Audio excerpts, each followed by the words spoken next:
Welcome all of you in the morning physics class. Today we are going to discuss current electricity. First unit is what is current. Current क्या होता है? तो definition में क्या लिखेंगे? लिख लीजिए. The rate of flow of charge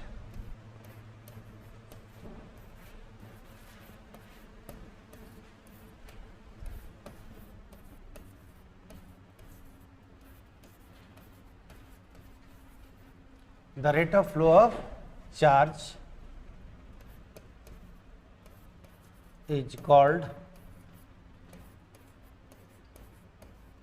current. बहुत सिंपल डिफिनेशन दिखाएंगे. The rate of flow of charge is called current. ठीक है. दिस चार्ज कैन, हम लिखेंगे this charge can flow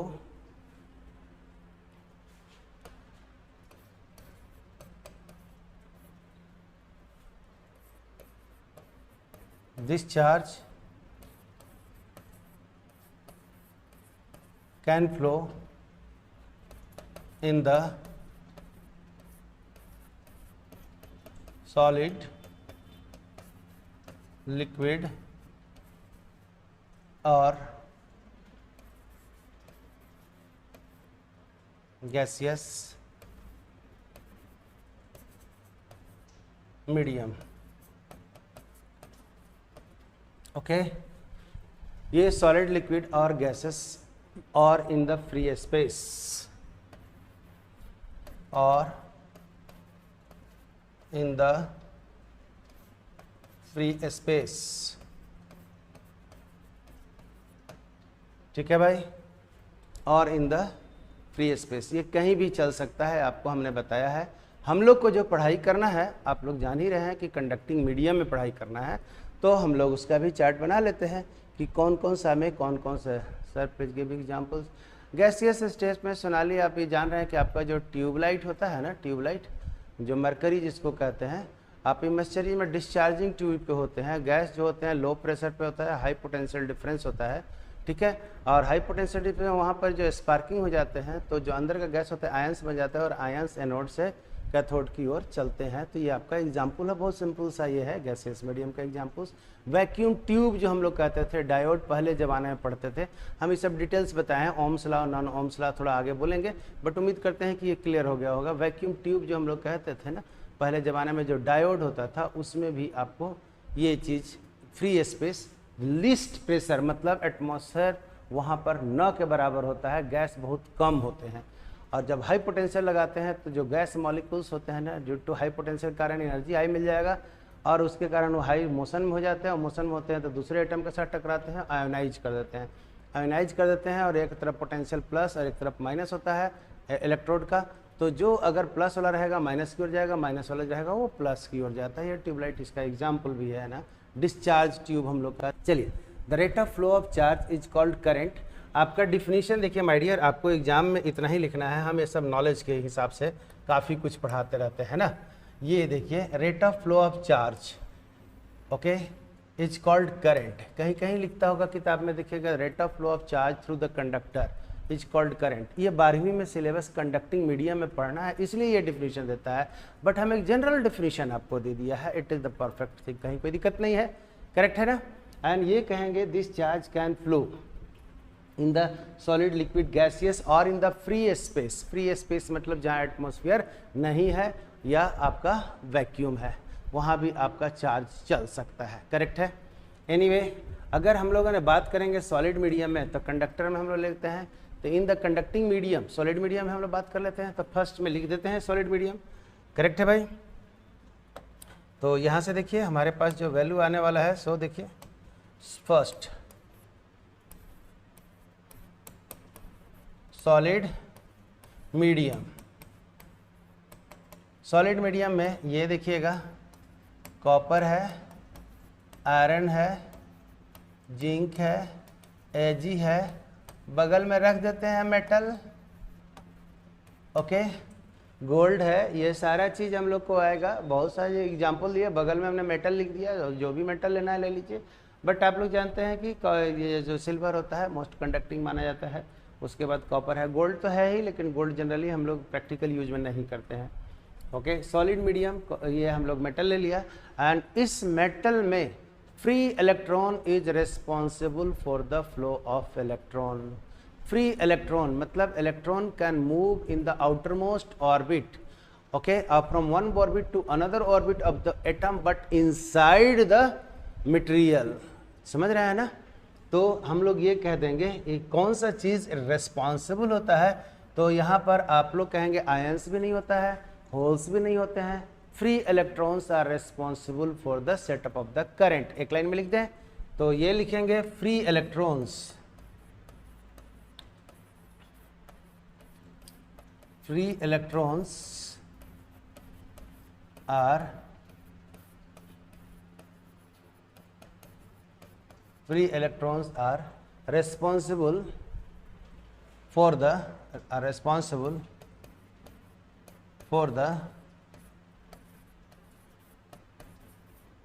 setup of current in the conductor। ये सब हम आगे दिखाएंगे ना। जैसे समझ लीजिएगा कि जो आउटर मोस्ट वैलेंस इलेक्ट्रॉन हम लोग कह देंगे, आउटर मोस्ट इलेक्ट्रॉन जो होते हैं वही इलेक्ट्रॉन फ्रीली मूव करते रहता है, और फ्रीली मूव करते करते दूसरे के ऑर्बिट से होते हुए तीसरे को ऑर्बिट होते हुए ऊपर ऊपर एक समझिए कि एक लेयर वाइज कह सकते हैं कि इसका इलेक्ट्रॉन इसमें भी चला गया, दूसरे एटम में, दूसरा में, तीसरे में भी फ्रीली इधर से उधर मूव कर सकता है। और अगर डायरेक्शन फिक्स नहीं है तो इलेक्ट्रॉन एट रैंडम मूव करेगा। आप समझिए, हम लोग कह देंगे अगर आपके पास कोई मंजिल नहीं है तो कहाँ जा रहे हैं, तो जा रहे हैं, कहाँ जा रहे हैं, तो जा रहे हैं, रांची जा रहे हैं कि कांके जा रहे हैं कि आगरा जा रहे हैं कि ताजमहल देखने जा रहे हैं, ये तो पता ही नहीं है ना। लेकिन अगर ये आपका टारगेट फिक्स कर रहा है कि हम ताजमहल देखने जा रहे हैं तो आपका रास्ता फिक्स हो जाएगा। ओके, तो इलेक्ट्रॉन जो होता है कभी भी बैठा नहीं रहता, ये आपको सब जानते हैं। And if there is no biasing potential मतलब इलेक्ट्रॉन को गाइड करने वाला कोई भी हम लोग वोल्टेज नहीं लगाए। इलेक्ट्रॉन किससे गाइड होता है माय डियर? तो पोटेंशियल डिफरेंस वोल्टेज से। पानी किससे या फ्लूइड किससे गाइड होता है? तो प्रेशर डिफरेंस से। हीट एनर्जी किससे गाइड होता है? तो टेम्परेचर डिफरेंस से। कोई ना कोई कहीं ना कहीं किसी चीज़ से गाइड होता है, तभी वो एक सर्टेन डायरेक्शन में चलता है और सर्टेन डायरेक्शन में आउटपुट हो रहा है। आप लोग भी देखो ना, हमसे गाइड हो रहे हो, अपने मम्मी पापा से भी गाइड हो गए। अगर आपका गाइड बहुत सही मिल गया तो आप बहुत सही जगह चल गए, और गाइड ही अगर आपको करप्ट और भ्रष्ट मिल गया तो ले जाएगा कहीं रसातल में। ओके, तो यही ना हम लोग कहते हैं संगत से गुण होत है, संगत से गुण जात, ये बोलते हैं ना।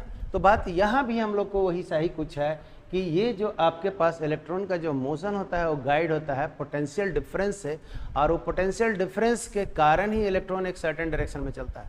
लेकिन कहेंगे कि अगर कोई पोटेंशियल डिफरेंस नहीं लगा तो सर क्या होगा? तो दो कहानी ध्यान दीजिएगा, हम लोग यहाँ पे लगा दे रहे हैं। क्या इलेक्ट्रॉन कभी बैठा रहता है? आपके पास ये क्वेश्चंस रहेगा, क्या इलेक्ट्रॉन अगर पोटेंशियल डिफरेंस नहीं लगाएंगे तो इलेक्ट्रॉन बैठा रहेगा कि चलेगा? आपका क्या आंसर आएगा? If there is a wire, मान लीजिए कि ये वायर है और इसको हमने ऐसे कट करके एक टुकड़ा ले लिया, इसमें कंडक्टिंग मटेरियल है तो इलेक्ट्रॉन है, क्या इसमें इलेक्ट्रॉन बैठा हुआ है कि चल रहा है? जल्दी से बताइए तो कि अगर ये हम तार का इलेक्ट्रॉन इज, हाँ इलेक्ट्रॉन तो छमिया है ना सर, बिल्कुल इलेक्ट्रॉन छमिया है, तो आप लोग जान ही रहे हैं, तो छमिया कभी रुकता नहीं है, मूव करता है, बिल्कुल। तो ये तो तय हो गया कि मूव करता है, बट हियर रेस्ट में नहीं। अच्छा हाँ, रेस्ट में नहीं है, चलो रेस्ट में नहीं है, बट ऑलवेज मूविंग चलेगा बट बहुत प्रॉपर डायरेक्शन में नहीं। बहुत सही है नीलेश, चलेगा बट प्रॉपर डायरेक्शन में नहीं। इसका मतलब जैसे मन तैसे एट रैंडम चलेगा, ओके। लेकिन अगर इसी में हम यहाँ पर सेल लगा देंगे ये दोनों टर्मिनल के बीच में, तो एक हाई पोटेंशियल एक लो पोटेंशियल, एक हाई पोटेंशियल और एक लो पोटेंशियल। थोड़ा सा इलेक्ट्रॉन का मोशन ले लेते हैं विदाउट सेल और विथ सेल, और इसी का आगे कैलकुलेशन करना है, ठीक है ना। तो हाँ बिल्कुल, आप लोग सब सही याद किए हैं कि इलेक्ट्रॉन इज इक्विवेलेंट टू छमिया continue to move always, okay. अगर उसको डायरेक्शन मिल गया तो सर्टेन डायरेक्शन में चलेगा, डायरेक्शन नहीं मिलेगा तो झूमेगा आराम से, ठीक है ना। झूम बराबर झूम से अभी करते करते कुछ ना कुछ इफेक्ट तो देगा ना, तो रुक नहीं सकता इलेक्ट्रॉन, बिल्कुल कभी नहीं रुक सकता है। और इलेक्ट्रॉन रुकेगा ना तो स्टैंड स्टिल पूरे वर्ल्ड में ही हो जाएगा, बिकॉज आप जान रहे हैं ना इसका क्रिएशन का कारण में सबसे नीचे में इलेक्ट्रॉन है। उसके नीचे में भी हम मॉडर्न फिजिक्स में आएंगे तो बोलेंगे, जो आपको एक प्रोमो में दिखाए थे वो जो गोल गोल दिख रहा था वो इलेक्ट्रॉन किस चीज़ से बना हुआ है, और ये हम लोग कहते हैं गॉड पार्टिकल, उसके बारे में भी है। एंड इलेक्ट्रॉन के नीचे, न्यूक्लियस के नीचे में भी more than 100 number of the particles, at least मैं पढ़ रखा है, उससे आगे कितना होगा वो तो पता नहीं। तो इलेक्ट्रॉन भी किस चीज़ का बना हुआ है ये भी आपको पता लग चुका है, लेकिन एक्सपेरिमेंटल वेरिफिकेशन नहीं हुआ है, थ्योरेटिकल ये चीज़ कैलकुलेशन कर लिया गया है, इसीलिए एक्सपेरिमेंटल वेरिफिकेशन नहीं हुआ, उसको हम लोग देख नहीं पाए हैं, तो हम लोग उसको थ्योरी को अभी जनरली नहीं उठा रहे हैं। लेकिन आगे क्लास में पढ़िएगा कि भैया इलेक्ट्रॉन भी किस चीज़ का बना हुआ है, वो भी तो किसी चीज़ से पैदा ही हुआ होगा ना। तो आगे देखेंगे, आगे आइए। तो हम लोग free electrons are responsible for the setup of current in the conductor. तो ये देखिएगा, जरा समझिएगा, ये हमको भी बहुत परेशान था, इसलिए हम इससे फंडा क्लियर कर देते हैं कि भाई इलेक्ट्रॉन है, कैसे चलता है, करंट कैसे बन जाती है, राइट। और अगले दिन हम इसको एनिमेशन से दिखा भी देंगे, आज हम एकदम पूरे कॉन्सेप्ट पे क्लियर कर रहे हैं। तो आइए, अगर हम लोग सॉलिड मीडियम लेते हैं और कोई मेटल्स ले लेते हैं, कुछ एग्जाम्पल्स आपको दे दिए, तो इसमें हम लोगों ने एक तार का टुकड़ा ले रहे हैं, राइट भाई। ये देखिए, एक हम लोगों ने तार का टुकड़ा ले रहे हैं, ये देखिए, दिस इज द वायर, ले लिया भाई, दिस इज द वायर। थोड़ा सा वायर को अगर हम मोटा करके दिखा दें ऐसे, तो इसमें हमको अंदर में कुछ कुछ दिखाने में आराम रहेगा। This is the piece of a wire, चलेगा भाई, दिख रहा है आप लोग को, this is the piece of the wire and it consist abundant number, large number of the free electrons. Free electron मतलब ये समझिएगा, जो हम आपको बात बता रहे हैं कि आइदर इलेक्ट्रॉन पे फोकस करो तुम लोग, आइदर इलेक्ट्रॉन्स, राइट। ये कोई इलेक्ट्रॉन है, ये सब फ्री इलेक्ट्रॉन्स है, बहुत सारे abundant number of the free electron होते हैं, 10 to the power 21, 22, 23 के ऑर्डर में इलेक्ट्रॉन्स होते हैं, मतलब 1-2 इलेक्ट्रॉन नहीं होते हैं, मिलियन ट्रिलियन में नहीं होते हैं, 10 to the power 23, 24, 22, 21 के ऑर्डर में होते हैं। It means very large number, abundant number of the free electrons are available. और इलेक्ट्रॉन जब चलेंगे और भीड़ बहुत ज़्यादा रहेगा तो टक्कर होना तय है, ओके। तो यहाँ से हम लोग कहे हैं, ये देखिए क्रॉस सेक्शन एरिया हमने ए ले लिया और इसका लेंथ हमने एल ले लिया। We have taken a piece of a wire, conducting wire, okay, and there is no biasing potential, हमने कोई भी इसमें पोटेंशियल भी नहीं लगाया हुआ है। तो होगा क्या कि इलेक्ट्रॉन है और नाचते रहेगा, तो नाचते नाचते गलती से इससे जाएगा और ये टकरा जाएगा, तो टकराने के बाद हो सकता है कि डायरेक्शन इधर चला जाए, हो सकता है इसके टकराने के बाद यहाँ जाए, यहाँ टकरा जाए, हो सकता है कि इससे जा कर के यहाँ पे टकरा जाए, टकराने के बाद इधर गया, टकराने के बाद यहाँ आया, टकराने के बाद यहाँ आया। ये मोशन जिगजैग हो सकता है, कभी आगे गया तो कभी पीछे गया, टक्कर है, कभी आगे गया तो टक्कर है। वो बोलबम वाला लाइन में देखते हैं ना, लाइन में इधर बड़ी लंबा लाइन रहता है। हाँ, फिलामेंट ग्लो करने का कॉन्सेप्ट अमन जी आपको हम बताएंगे बहुत ज़्यादा, इस heating effect of the current बताएंगे। तो बल्ब का जो फिलामेंट होता है वो ग्लो क्यों करता है, तो वो बहुत ही हैवी मेटल्स जैसे टंगस्टन, क्रोमियम, इस सब का मिल करके बना होता है। इसका डिटेल्स हम heating effect of the current में बताएंगे। शॉर्ट में यही जानिएगा कि बल्ब जो आपके घर में होता है जो ग्लो करता है वो heating effect of the current के ऊपर में है, और उसमें भी क्या होता है, इलेक्ट्रॉन ही फ्लो करता है, जिसके कारण हम लोग को करंट सेटअप होता है। और करंट जब सेटअप होता है और कोई भी मटेरियल है जिसका रेसिस्टेंस हाई है, तो करंट को फ्लो करने में अपोज करेगा, या यूं कहें कि इलेक्ट्रॉन को फ्लो करने में अपोज करेगा। और किसी को कोई अपोज करता है तो गर्मी पैदा हो जाता है, आप जा रहे हो, आपको गाड़ी को हम रोकना शुरू कर देंगे, खींचना शुरू कर देंगे, आप ही गर्म हो जाओगे, मतलब रेसिस्टेंस पैदा हो गया। बात यही होता है कि if electron is moving through this particular medium and that medium has very high resistance, so there is a loss of energy and that loss of energy comes out in the form of heat energy through the bulb। ये ऐसा होता है। उम्मीद करते हैं कि ये short में आपको क्लियर हो गया होगा कि अगर कोई बल्ब है तो उसका जो फिलामेंट होता है टंगस्टन एंड क्रोमियम और आयरन, इस सब चीज़ से मिल करके बना होता है, जिसका रेसिस्टेंस हाई होता है।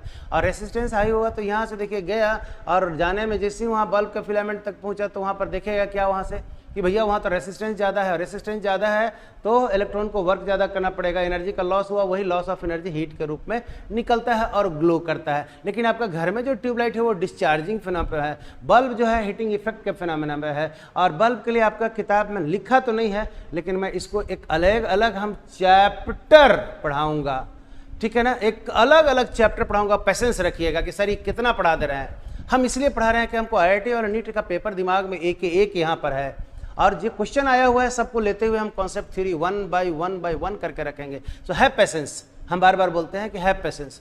और अभी आप लोग को बोल रहे हैं कि कुछ लोग बाहर से आकर के, अभी देखिए 2-4 लोग और लोग स्पेशल ज्वाइन किए हुए हैं जो अभी नीट और IIT देना है, बाहर में एकदम धरे का धरे रह गया था। यहाँ आकर के एकदम कवर कर रहे हैं, एक एक दिन में एक एक दो यूनिट में निकाल दे रहा हूँ उन लोग को। जो तेज होते हैं उसको निकालने में कोई दिक्कत नहीं है, हिट वहीं करें जहाँ पर कॉन्सेप्ट होती है। आप लोग हम थॉरली लेके चलेंगे, किताब में हो चाहे नहीं हो, थोड़ी सी पेशेंस बनाए रखना, फंडा क्लियर हो जाएगा। इंजीनियरिंग कॉलेज में आओगे तो हम बहुत याद आएंगे, यार सर तो वहाँ ऐसे सोचने के लिए हमको बता दिए थे। ओके एनीवे, आप पहला चीज़ को ये क्लियर होगा कि इलेक्ट्रॉन जिगजैग मूव करेगा, ये तो क्लियर हो गया ना, इलेक्ट्रॉन जिगजैग मूव करेगा। मैं आप सोचो ना कि 12 बजे दिन में आपको हम बोल देंगे बाइक लेके जाओ बीच मार्केट में, तो तुम धक्का मारोगे किसी को तो वो आगे फेंकाएगा, उधर वाला धक्का मारेगा तो तुम पीछे भी तो जा सकते हो। इसका मतलब आपका मोशन विदाउट बायसिंग पोटेंशियल से आगे पीछे कहीं भी हो सकता है। आगे गए तो पीछे भी लौट के आ सकते हैं, आगे गए तो करंट सेटअप हुआ आगे की ओर, पीछे गए तो पीछे की ओर, ओबल और करंट क्या रहेगा, जीरो हो जाएगा। तो when there is no biasing potential there is a motion of the electron, but effective motion of the electron across any cross section is zero, so overall current is zero। फिर से आराम से समझिए इसको कि अगर बायसिंग पोटेंशियल नहीं लगाए हुए हैं और तार है तो इलेक्ट्रॉन किसी पर्टिकुलर क्रॉस सेक्शन के अक्रॉस में अगर आगे जाएगा तो इलेक्ट्रॉन टकरा करके पीछे भी आ सकता है। तो ऑन द एवरेज जितना इलेक्ट्रॉन गया उतना ही इलेक्ट्रॉन वापस आ गया, तो इन टोटलिटी करंट का मान हमको जीरो मिलता है। So when there is no biasing potential, electron will move at randomly. So in totality about any cross section, average current is equal to zero। Clear हुआ ये चीज? Average current is equal to zero। कब? When there is no biasing potential। When there is no, लिखिएगा ना, biasing potential, then current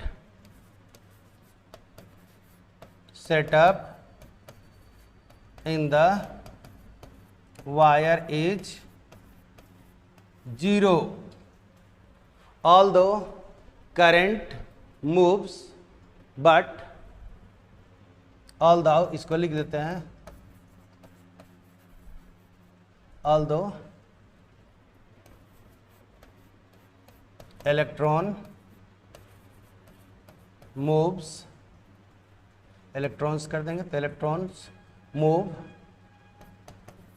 in the wire, although electron move in the, electrons move in the wire. Electrons हमारे चलता है ना, तो हम लोग ये कह देंगे इफेक्टिव, हम लोग कह देंगे effective number of electron flow across the cross section. Effective का मतलब टोटल आया और गया सबको मिला करके, बात समझ में आ गया ना। तो हम लोग यहां से लिख देंगे इफेक्टिव और रिजल्टेंट लिख लो, इफेक्टिव और resultant number of electrons flow through any cross section of the wire is zero। It means इसको घुमा के बोलेंगे at random flow, eight random motion of the electron in the wire. इसको समझिए, at random मतलब जैसे तैसे, eight random motion of the, eight random motion of the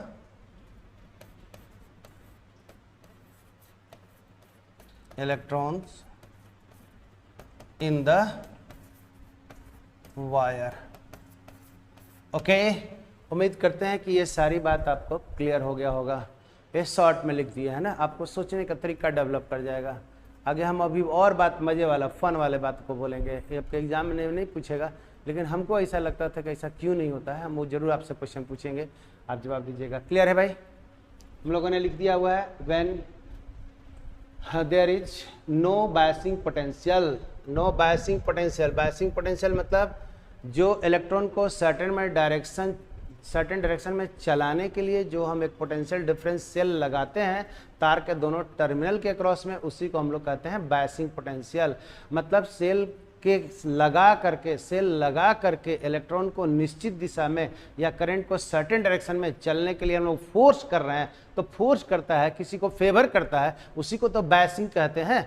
यही चीज सेल को हम लोग बायसिंग इसलिए कह दिया, मतलब हम फेवर कर रहे हैं किसको, इलेक्ट्रॉन या करंट को, कि सर्टेन डायरेक्शन में चलो, सर्टेन डायरेक्शन को हम फेवर कर रहे हैं, इसी को हम लोग कह देते हैं बायसिंग पोटेंशियल। आप भी किसी को कुछ काम कर देते हो, दो लोग हैं, एक को काम ज्यादा कर दिए तो सर तो बायस्ड है ना भाई। अगर राहुल जी को हम ज़्यादा जवाब दे दिए, ज़्यादा बार नाम ले लिए, तो दूसरा लोग मृत्युंजय बोल देगा कि सर राहुल के प्रति आप तो बायस्ड हैं। ऐसा मत सोचिएगा कि बायस्ड हम लोग नहीं हैं। तो यहाँ पर लेकिन हम बायसिंग लगाए हुए हैं, करेक्ट है ना। तो आप लोग ये समझिए कि बायसिंग पोटेंशियल क्या होता है, चलेगा, एकदम क्लियर होगा ये वाला पॉइंट कि हम लोग का कैसे होता है। मतलब inside the wire electron can move at randomly. ये इलेक्ट्रॉन यहाँ से चलेगा यहाँ, यहाँ से चलेगा यहाँ, यहाँ से चलेगा यहाँ, ये देखिए इस तरह से जैसे तैसे जिग जैग चलते रहेगा। ओके, अब इस चीज को आप दूसरे भाषा में समझिए। आप एक शीशा का जार ले लीजिए ठीक है, देखो अमित का आ गया सर, सिर्फ राहुल और मृत्युंजय नहीं, अमित आप भी उतने ही प्यारे हैं। All the my students are very close to my hearts, इधर शी हो या ही हो, है ना। You are my good students, that's it. इससे ज़्यादा कुछ नहीं, इससे कम भी कुछ नहीं, ठीक है भाई। तो हमारे लिए अब इस चीज़ को आप ये समझिए कि अब आपको देखना है इस एक्सपेरिमेंट को कर करके, तो कैसे करेंगे, तो आप यहाँ से समझिएगा ना, ठीक है, बहुत अच्छा। अब आप यहाँ से समझिए कि अगर ये एक ग्लास का ट्यूब है और इसमें हम लोगों ने गैस मॉलिक्यूल को हम इमेजिन करें, तो ग्लास का ट्यूब है और ये बंद है, तो गैस मॉलिक्यूल रहेगा, तो गैस मॉलिक्यूल क्या कहेगा, चुपचाप रहेगा कि चलता रहता है। आप लोग बताइए तो, कभी फील किए हैं कि घर के ऊपर छत से एक सन का लाइट पतला सा रे आ रहा है, और पतला से रे आ रहा है तो उसको ध्यान से देखिएगा तो उसमें जो डस्ट पार्टिकल दिखता है वो नाचते हुए दिखता है। अगर ध्यान से देखिएगा, है ना, ध्यान से, तो चलते हुए रहता है, नाचते हुए। वाओ पायल देख रही है, नाचते हुए में तो आपको तो क्लियर हो गया, मूव करते हुए रहता है, देखे है ना। तो वो डस्ट पार्टिकल को एनर्जी थोड़ी हम कहीं से दिए हुए हैं माय डियर, वो एटमॉस्फेरिक एनर्जी में जो आपको हीट एनर्जी है वही लेकर के चल रहा है। जिस तरह से वो चलते हुए दिखता है, जैसे तैसे जिग जैग, अब किसी एक पे आप फोकस कर लीजिएगा और देखिएगा तो ये वाला जो मोशन हमने दिखाया है वैसा ही मोशन आपको दिखते रहेगा, जिग जैग स्टाइल में एकदम चलते रहता है। बहुत सही, इसका मतलब आप लोग ऑब्जर्व किए हुए हैं, तो जो ऑब्जर्व देख रहे हैं वही देखिए, यहाँ पर वही काम हो रहा है। मतलब behaviour of the electron inside the conducting material is exactly the analogue और same as that of the behaviour of the gas molecules. हाँ, टिंडल, जैसे थोड़ा सा हाईफाई इफेक्ट डाल रहे हो, टिंडल इफेक्ट भी उसी से रिलेटेड है, बट हम आपको गांव घर का इफेक्ट बता दे रहे हैं। सोनाली टिंडल इफेक्ट लिख रही है, ऑलमोस्ट वही इफेक्ट है। तो हम आपको गांव घर का एग्जाम्पल को बता रहे हैं कि आपके पास गैस, ऐसे अगर आपको लाइट आ रहा है, उसमें अगर ध्यान से देखिएगा तो उसमें आपको गैस मॉलिक्यूल्स जैसे तैसे आपको एट रैंडम चलते हुए दिखाई पड़ता है। उसके लिए आप बोलिए कहाँ से पोटेंशियल, कहाँ से एनर्जी, नथिंग, बट वो चल रहा है ना। सिमिलरली यहाँ पर इलेक्ट्रॉन का मोशन तार के अंदर में वैसा ही होता है, वहाँ पे दिख रहा था, यहाँ दिख नहीं रहा है। तो एक सर्टेन डायरेक्शन में नहीं चल रहा है, इसको एनर्जी कहाँ से मिल रहा है, तो एटमॉस्फेयर से ही मिल जा रहा है, सोलर सिस्टम है उसी से एनर्जी मिल रहा है, ये आराम से हम लोग को चल रहा है, करेक्ट है। लेकिन जितना गया उतना ही वापस आ गया। आप लेफ्ट से राइट गए, किसी को ठोक दिए तो राइट वाला आया आपको ठोक करके लेफ्ट में पार करा दिया, क्योंकि यहाँ पर एट रैंडम मोशन है। एट रैंडम मोशन में एट रैंडम कोलिजन होते रहता है। Why? Because number of electrons are very very large. जहाँ जनसंख्या ज़्यादा है वहाँ बम ब्लास्ट तो होते रहेगा, मारपीट तो होते रहेगा, ठोक पिटाई तो होते रहेगा। यही काम यहाँ पे होता है। तो उम्मीद करते हैं कि ये वाला पॉइंट क्लियर हो गया होगा। इलेक्ट्रॉन चलता है फिर भी करंट सेटअप नहीं होता है, और करंट सेटअप होने के लिए सब इलेक्ट्रॉन को एक सर्टेन डायरेक्शन में चलाना पड़ेगा ना। तो ये चलाने के लिए हम लोग क्या करेंगे, इस चीज को देख लीजिए। अब फिर सेकंड वाला पे हम पूरा कैलकुलेशन शुरुआत करेंगे, ठीक है भाई। तो चलिए, तो हम लोगों ने बायसिंग का भी कॉन्सेप्ट देख लिया। अब आइए, आप दूसरा तार हम लोग बना रहे हैं दूसरे साइड में। ये देखिए, this is your wire of length L, ठीक है भाई। एरिया A ले लेंगे, बाद में हम लेंथ भी लिख देंगे। ये देखिए, ये आपके पास है लेंथ L जो हम आगे कैलकुलेशन करेंगे, बट अभी हमको इससे लेना देना नहीं है। हम लोग को लेना देना ये है फिलहाल कि इलेक्ट्रॉन को चलाना है। अब यहाँ से जब चलाना है तो ये देखिए, यहाँ से लेंगे और हम लोग ऐसे जोड़ देंगे। आप लोग भी सर्किट बना दीजिए। करेक्ट है सिद्धेश, आप लोग भी ये सर्किट को बना लीजिए। तो यहाँ पर हम लोगों ने क्या कर दिया है, ये वाला प्लस टर्मिनल हो गया और ये वाला माइनस टर्मिनल हो गया। ठीक है ना भाई, ये प्लस टर्मिनल है और ये माइनस टर्मिनल है। There are free number of the abundant number of the free electrons are available. यहाँ से देखिए बहुत सारे फ्री इलेक्ट्रॉन्स यहाँ पे अवेलेबल हैं इस तार में। Okay, and they are moving at randomly. Correct है भाई। बायसिंग पोटेंशियल ये देखिए, ये they are free number of electron, abundant number of the free electrons, we can say large number of free electrons inside the conducting materials. और जितना material conducting होगा उतना ही free electron की संख्या ज़्यादा होगा। इंसुलेटर में फ्री इलेक्ट्रॉन्स की संख्या होता है बट न के बराबर होता है। मतलब न के बराबर ऐसा थोड़ी हो कि 10-20 की बात करेंगे। अगर इसमें 10 टू द पावर 22, 23 आएंगे ऑर्डर में, तो इसके बाद इससे 1000 लाख गुना कम मतलब 10 के पावर 16, 17, 18 में भी यहाँ पर नॉन कंडक्टिंग में भी होते हैं। तो ऐसा मत समझिए कि नॉन कंडक्टिंग फ्री इलेक्ट्रॉन होते नहीं हैं, बट इसके रेस्पेक्ट में बहुत कम होता है, इसलिए कंडक्टिंग होता है, उसको हम लोग नॉन कंडक्टिंग कहते हैं। ध्यान रखिएगा, आप लोग अगर नॉन कंडक्टिंग मटेरियल आ जाएगा तो कहेगा कि आपका फ्री इलेक्ट्रॉन की संख्या 100, 200, 1000, 10 टू द पावर 16, तो 10 टू द पावर 16 में टिक मारना होगा। कंडक्टिंग पर रहेगा तो 10 टू द पावर 22 में टिक मारना होगा। थोड़ा सा दिमाग को खोलिए यहाँ से। अगर कहता है कि फ्री इलेक्ट्रॉन नहीं है, इसका मतलब ये नहीं है कि इंसुलेटिंग में एकदम फ्री इलेक्ट्रॉन्स नहीं होते हैं। इसके तुलना में 1 लाख 10 लाख टाइम्स लेस होते हैं। तो 10 लाख टाइम्स लेस होना मतलब आपके रिलेटिव वैल्यू बहुत कम हो जाता है, ये बात होती है। क्लियर हुआ? ओके, आप यहाँ पे आइए, हम लोग यहाँ से बात कर लेते हैं। यहाँ पे देखिए थोड़ा सा धोखा खाइएगा ना, तो धोखा नहीं खाना है, हम धोखा दे भी नहीं रहे हैं, आप लोग धोखा खा जाते हैं। तो समझिए, अब यहीं से फार्मूला का डेरिवेशन होगा, यहीं से आपको आएगा ड्रिफ्ट वेलोसिटी का कॉन्सेप्ट, यहीं से आएगा इलेक्ट्रॉन का स्पीड का कॉन्सेप्ट। तो ड्रिफ्ट वेलोसिटी क्या होता है, इलेक्ट्रॉन का स्पीड क्या होता है, ठीक है ना, इसका हम सारे चीज़ को कैलकुलेशन करेंगे। उसके बाद करंट डेंसिटी क्या होता है, तो एक एक चीज़ को हम यहाँ से निकालना शुरू करेंगे और फिर यहीं से resistance and Ohm's law derive करेंगे। तो ये वाला पार्ट का देखिए, ये विदाउट सेल था और ये सेल था। तो सोचो, हम लोग बता रहे थे कि कहीं पर भीड़ भाड़ इलाका में आप गए हुए हैं और कुछ आप काम कर रहे हैं जहाँ पर बहुत ज़्यादा भीड़ है, बहुत ज़्यादा भीड़ है, तो वहाँ पर होता क्या है, कोई भी चीज़ आपको सामान लेना है और भीड़ ट्रेमेंडस है, तो उसमें क्या होता है, बुलिंग। जो ज़्यादा पावरफुल है, जो ज़्यादा ग्रुप से गया हुआ है 10-20 मिल करके, वो जैसे तैसे घुसेगा, मारते पिटते, यही होता है ना, मतलब अटेंडम वहाँ पे होता है। लेकिन अगर कॉमन सिटीजन हो और अधिकार सबकी बराबर है कि वहाँ पर हम लें, तो वहाँ पर बगल से आ जाती है प्रशासनिक अधिकारी का पुलिस आती है ना, और सबको ठक ठक कर बता लाइन में लगो, देयर इज अ रूल। ये जो लाइन में लगाने वाला प्रोसेस है, इसको मतलब बैसिंग कहते हैं। सर्टेन चीज को हम लोग फेवर कर रहे हैं, भाई सर्टेन रूल से लो, जो फर्स्ट है फर्स्ट लेगा, लाइन में लगेगा, अगर तोड़िएगा तो टक लगेगा आपको माथा पर, ऐसा होता है ना। तो ये देखिए, जब लाइन में लग जाइएगा तो सर्टेन रूल के साथ आप लोग चलना शुरू कर दीजिएगा। तो सर्टेन रूल से चलिएगा तो सर्टेन डायरेक्शन में चलिएगा, और सर्टेन डायरेक्शन में चलिएगा तो सर्टेन आउटपुट आपको मिलना शुरू हो जाएगा। ऐसा होता है, वही काम यहाँ पे हम लोग करते हैं। जैसे ही हम लोग ये एक बायसिंग पोटेंशियल गाइडिंग एजेंट को हम लोग यहाँ फिट कर देते हैं, और ये गाइडिंग एजेंट आपका सेल होता है, ठीक है ना। और ये सेल होता है तो यहाँ पर प्लस है, ये माइनस है, तो ये हाई पोटेंशियल है और ये आपका लो पोटेंशियल है। तो करंट जो होता है, ऐसे समझिए, दिस इज योर करंट।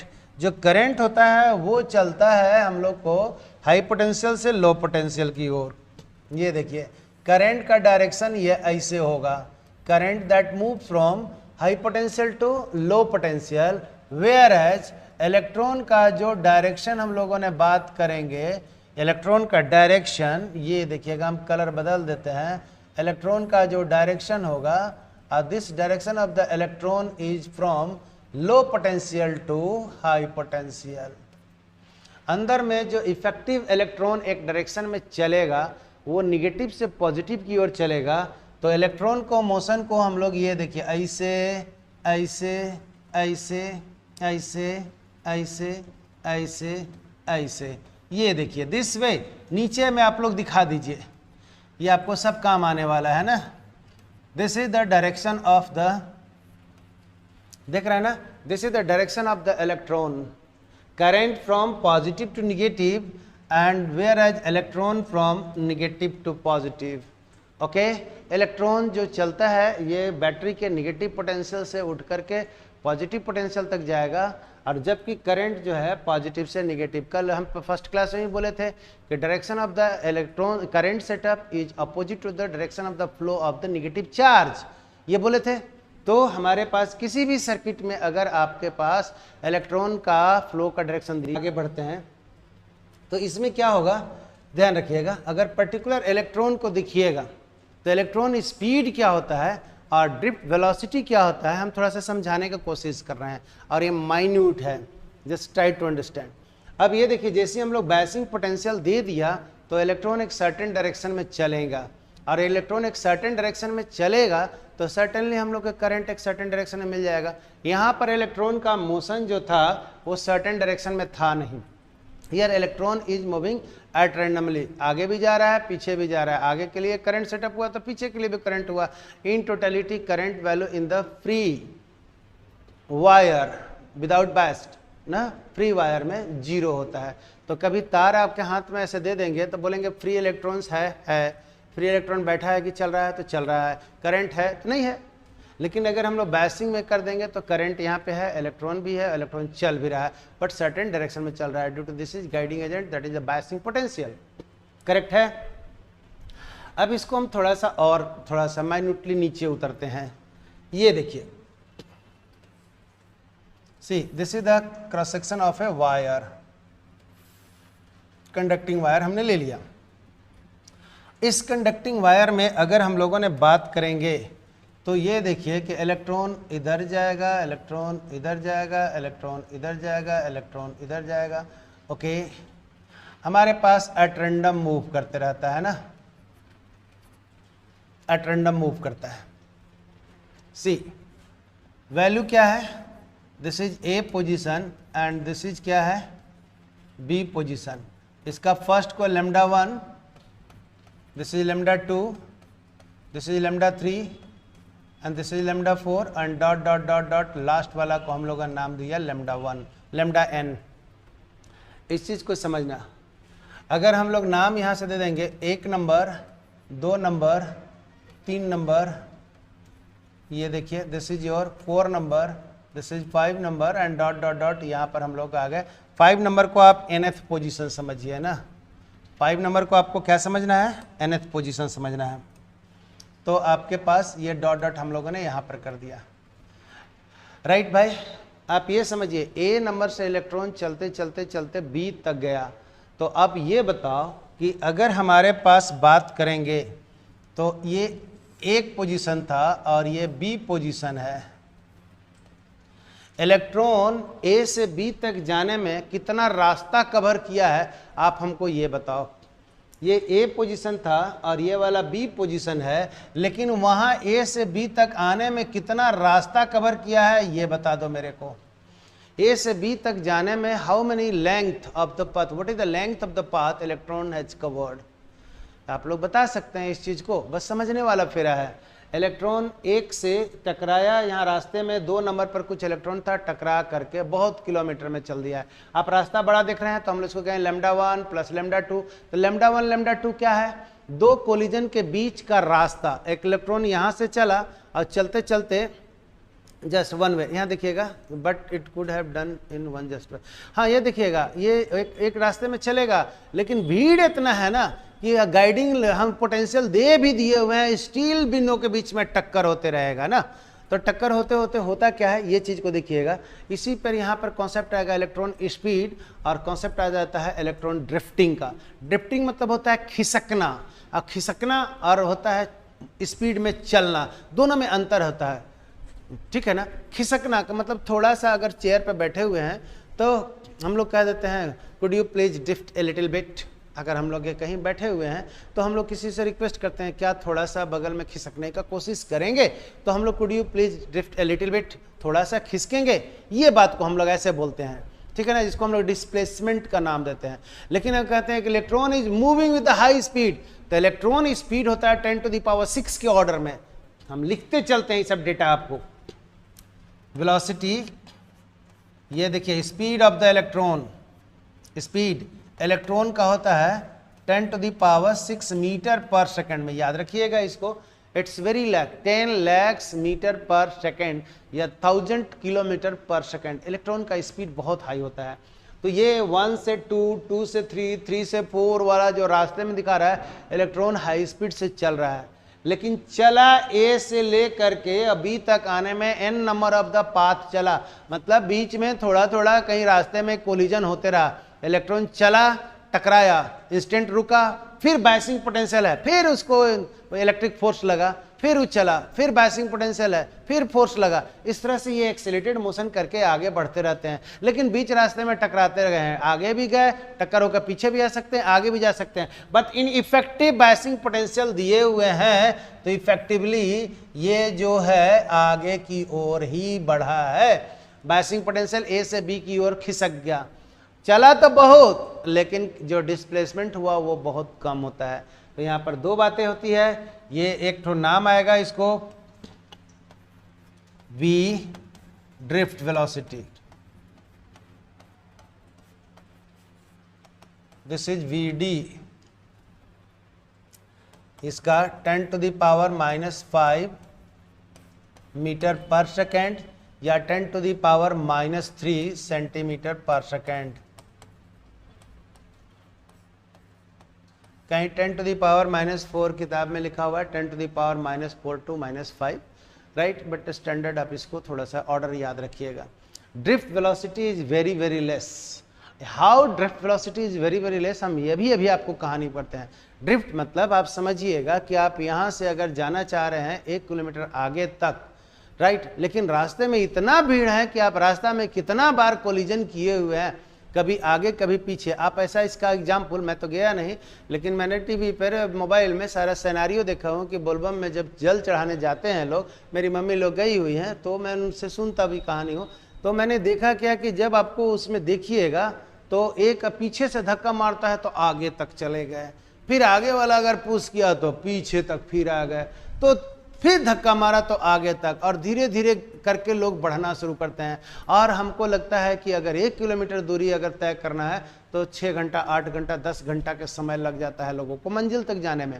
मतलब समझिए 1 किलोमीटर जाने में कितना दूर लगेगा, लेकिन कितना बड़ा समय लग जाता है। वैसा ही कुछ भी आप लोग गए हैं तो जिस किसी लोग गए होंगे तो कहीं भी भीड़ भाड़ वाला इलाका में हम अगर लाइन लगी हुई है तो एक लाइन को एक पॉइंट से दूसरे पॉइंट तक जाने में काम बहुत फास्ट होता है, लेकिन एक पॉइंट से दूसरे पॉइंट तक जाने में कई बार पीछे वाला लाइन में धक्का मारेगा तो आप आगे बढ़ गए, आगे वाला पुश किया तो फिर पीछे बढ़ गए, लेकिन थोड़ा सा आगे ही रहिएगा क्योंकि अल्टीमेटली तो हम लोग आगे ही जाना है। वही देखिए यहाँ धक्कम धुक्की होते रहता है, बिकॉज क्राउडेड है सब, ओके, बिकॉज क्राउडेड है। हाँ, ये सब चीज़ है, मक्का में भी होता है, बिल्कुल सही है, ये मक्का में भी होता है, बिल्कुल सही।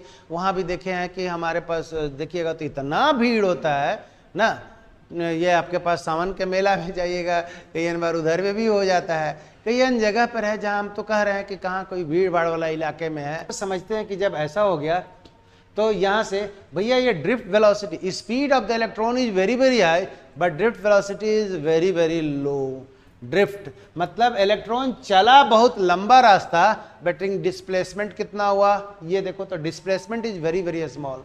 देख रहे हैं ना, displacement is very very small but distance covered by the electron in moving from A to B is very very large. Distance बहुत चला इलेक्ट्रॉन बट डिस्प्लेसमेंट, हाँ भाई ये समझिएगा, डिस्प्लेसमेंट हम लोग के पास में ए से बी तक हुआ, ये देखिए ए से बी तक हुआ, डिस्प्लेसमेंट बहुत छोटा हुआ but distance is what, distance is what, ये देखिएगा बहुत ज़्यादा है। तो स्पीड के लिए हम लोग क्या लिखते हैं, जरा सा हम लिख लेते हैं तो स्पीड और ड्रिफ्ट वेलोसिटी का कॉन्सेप्ट क्लियर हो जाएगा। इलेक्ट्रॉन बहुत तेजी से आगे बढ़ता है, लेकिन अगर हम लोग कह देंगे कि डिस्प्लेसमेंट कितना होता है तो बहुत छोटा सा, और छोटा सा डिस्प्लेसमेंट को ही एक जगह से दूसरे जगह को खिसकना कह देते हैं, इसी को ड्रिफ्ट कहते हैं। और जिस स्पीड से ये खिसकेगा उसी को ड्रिफ्ट वेलोसिटी कह देते हैं। My dear, I don't think so कि ये इसमें आपको अब दिक्कत होगा। डिस्टेंस बहुत चला, टाइम भी बहुत आया, तो हमारे पास डिस्टेंस बहुत लंबा मिल गया, इसलिए डिस्टेंस बाय टाइम को हम लोग स्पीड कहते हैं, तो स्पीड ज़्यादा बड़ा मिल गया। लेकिन अगर हम वेक्टर वैल्यू देखेंगे कि कितना आगे खिसका, तो हम लोग कह देंगे displacement is very very small, displacement value is very very small. ऐसा क्यों हुआ? कभी इलेक्ट्रॉन आगे गया, कभी पीछे गया, कभी दाएं गया, कभी बाएं गया, ओवरऑल देखेंगे कि आगे तो बढ़ा लेकिन डिस्प्लेसमेंट वैल्यू कम हुआ, लेकिन टाइम तो ज़्यादा रह गया ना, इसीलिए हम लोग कहते हैं speed is very very less. Drift करने का जो पोजीशन हुआ बहुत कम हुआ, टाइम ज़्यादा हुआ तो ड्रिफ्ट वेलोसिटी कम हुआ। तो इलेक्ट्रॉन एक जगह से दूसरे जगह कितना खिसका। ओके, अब क्वेश्चन ये भी होगा, अभी हम लोग देखेंगे आगे कि इलेक्ट्रॉन चलने से और क्या क्या चीज़ होता है, बट पहले ये वाला पॉइंट को क्लियर कर लेते हैं। तो ये देखिए कि लैम्डा 1, लैम्डा 2, लैम्डा 3 हम लोग क्या कहते हैं, distance covered by the electron in one collision और रेस्ट टू रेस्ट पोजीशन। यहाँ देखिए इलेक्ट्रॉन इस पोजीशन से चला ए से और दो पोजीशन पे गया, तो यहाँ पर इलेक्ट्रॉन रेस्ट में माना जाता है, रिलेटिव रेस्ट में होता नहीं है। इसके ऊपर इलेक्ट्रिक फोर्स हमारे पास ये देखिएगा बायसिंग पोटेंशियल लगाया है, तो इलेक्ट्रिक फोर्स इलेक्ट्रॉन के ऊपर लगा और इस इलेक्ट्रॉन पे फोर्स लगाया तो इलेक्ट्रॉन आगे की ओर एक्सेलेरेट हुआ तो यहाँ फिर टकरा गया। और दो बराबर बॉडी अगर आपस में टकराते हैं तो बताइए कि अगर एक बॉडी को रिलेटिव रेस्ट में इलेक्ट्रॉन होता नहीं है ना, इसीलिए बोल रहे हैं कि एक रिलेटिव यहाँ से रेस्ट में अगर मान लेंगे तो यहाँ से जो इलेक्ट्रॉन बहुत हाई स्पीड से आ रहा था टकराएगा तो तत्कालिक रुकेगा, तत्काल रुकने के बाद फिर से वो आगे बढ़ना शुरू करेगा। ओके, मतलब ये कहने के बाद है कि सब इलेक्ट्रॉन का इनिशियल स्पीड अगर कुछ है तो इनिशियल स्पीड तो सब में है, इलेक्ट्रिक फील्ड आने से अगर कुछ बढ़ गया है तो हम लोग उस इंक्रीमेंट के बारे में बात कर रहे हैं, इसीलिए हम रिलेटिव स्पीड के बारे में बात करें। इलेक्ट्रॉन अपने आप में कोई रुका हुआ नहीं है, लेकिन सब इलेक्ट्रॉन का ओरिजिनल स्पीड तो सेम है। ओके, अगर किसी एक इलेक्ट्रॉन को फोकस करो और उसके ऊपर देखो कि फील्ड लगाने से क्या एक्स्ट्रा मिला, तो एक्स्ट्रा मिला उसके बारे में हम लोग कहते हैं कि speed gained by the electron. चलो एनीवे, हमारे पास ये कहो कि इलेक्ट्रॉन एक जगह से दूसरे जगह टकराया, दूसरे से तीसरे जगह टकराया, तो एक टक्कर में, दो टक्कर में जो रास्ता चला उसको लैम्डा 1, लैम्डा 2, लैम्डा 3 कहते हैं। इसी को मीन पाथ बोलते हैं, फ्री पाथ बोलते हैं ना, इसी को हम लोग क्या बोलते हैं, free path covered by the electron. अब ये बताओ कि टोटल लेंथ कवर्ड, तो speed is equal to, formula ये होगा, speed is equal to lambda 1 plus lambda 2 plus lambda 3 dot dot dot lambda n by T1 plus T2 plus T3 dot dot dot Tn। बोलो, तो ये ऊपर वाला path की लंबाई ज़्यादा है और यहाँ देखिए टाइम T1, T2, T3 में गया, तो ये लंबा पाथ है, इसलिए ये वाला टोटल में अगर डिस्टेंस बहुत ज़्यादा है तो डिस्टेंस ज़्यादा होगा तो स्पीड हम लोग का आता है 10⁶ मीटर पर सेकेंड के ऑर्डर में। बट अगर हम लोग एवरेज स्पीड जिसको कह देंगे उसी को ड्रिफ्ट वेलोसिटी कहते हैं, ये समझिएगा। एवरेज वेलोसिटी इसी को हम लोग कहते हैं ड्रिफ्ट वेलोसिटी। आगे इसकी कहानी पूरा होगा जी। ड्रिफ्ट वेलोसिटी पे शॉर्ट लॉन्ग क्वेश्चन कंपटीशन से लेकर के बोर्ड तक में आते हैं, बोर्ड में 2-3 नंबर वाले आते हैं और कंपटीशन में बहुत ज़्यादा क्वेश्चन पूछते हैं। तो हम इसके ऊपर नेक्स्ट डे आपको ना धज्जी उड़ा के पढ़ाऊंगा और थोड़ा पेशेंस रखना है ना। तो ड्रिफ्ट वेलोसिटी VD का मान अगर निकालना पड़ेगा तो हम लोग क्या लिखेंगे, total displacement by total time. बोलो, total displacement by total time. तो डिस्प्लेसमेंट वैल्यू कितना है, बहुत छोटा, ए से बी वाला पोजीशन देखो तो displacement value is very very small, whereas time value is very very large. तो डिस्प्लेसमेंट बहुत छोटा है एंड टाइम बहुत बड़ा है, इसीलिए हम लोग कह देंगे ड्रिफ्ट वेलोसिटी बहुत कम होता है। करेक्ट है।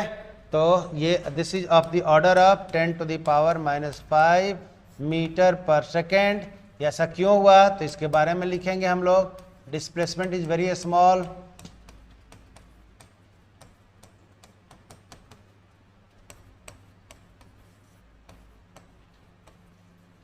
और time is very large. Total path में देख लीजिएगा एंड टाइम इज का एंड कर देते हैं बस, and time is very large. So drift velocity is very very small. So drift velocity कितना है आपके पास, drift velocity is very very small. देख लीजिए तो आ गया है, क्लियर। इसके यहाँ से ड्रिफ्ट वेलोसिटी की पूरी कहानी हम कैलकुलेशन करेंगे, what is current density, what is drift velocity, ठीक है ना। और यहीं से हम लोग को ओम्स लॉ का भी कैलकुलेशन होगा। आज हमने सॉलिड के बारे में बात किया, फिर हम लोग गैसियस मीडियम में बात कर लेंगे, फिर लिक्विड मीडियम में आयंस के बारे में बात करेंगे। और ऐसा कंडक्टर जो ओम्स लॉ को फॉलो करे उसको ओहमिक कह देते हैं, ऐसा कंडक्टर जो ओम्स लॉ को फॉलो नहीं करे उसको नॉन ओहमिक कर देते हैं। तो ओम्स लॉ को फॉलो करने वाले भी होते हैं, ओम्स लॉ को फॉलो करने वाले नहीं भी होते हैं। और हम लोग सबको चार्ट बना के दे देंगे कि जितना कंडक्टिंग मीडियम होगा ओम्स लॉ को फॉलो करेगा, और जितना इलेक्ट्रॉनिक्स वाला डिवाइस होता है ना, जितना डिस्चार्जिंग वाला फिनोमेना होता है ना, वो ओम्स लॉ के फॉलो नहीं करता है। तो कॉमन लॉ करेगा, देखेंगे।